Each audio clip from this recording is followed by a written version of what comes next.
बिस्मिल्लाहिर्रहमानिर्रहीम, अस्सलाम वालेकुम जी।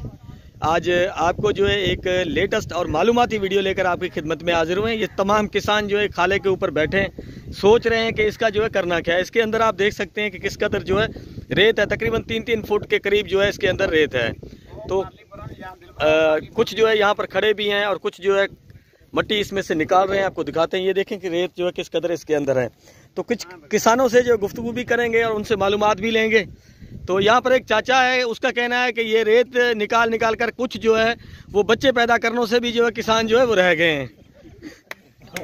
अस्सलाम वालेकुम चाचा। वालेकुम सलाम। चाचा क्या हाल वाल है? ठीक है, खैर खैरियत। क्या हुकूमत से कहेंगे, क्या मुतालबा करेंगे? यार मुतालबा असं यही करना भी यार रेत का सानू कुछ कर देने तो साडे नियाणे भी मर गए ना, खाड़ा निकलता साडे को ना होर साडे गोडे होर रह गए खाटी कर करके नियाणे हुंदे कोई नहीं गए इत्थे थक के जांदे बुढ़ियां दे कोल नहीं जांदे 3-3 दिन मशीन लगी रहिंदी इन्हां नूं।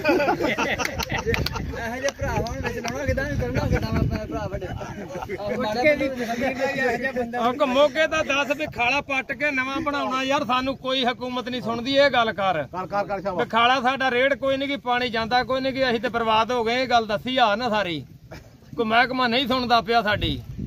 जानू जेड़ा इत्थे ते ना के मूंह बन के लियाउने समझ लै, ते मरन थां लभदा। अच्छा ये दसो भी इस मौके ते कितनी जमीन है?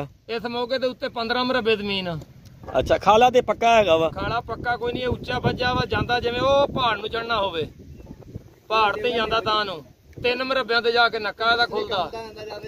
सिल्ट बड़ी खिचदा पा, नीरी रेत ना पूरा जांदा। महकमा कहंदा पानी सारा ये लगे नहर नाका पाई पे, पानी साडे को जांदा कोई नहीं, फसलां साडीआं बर्बाद।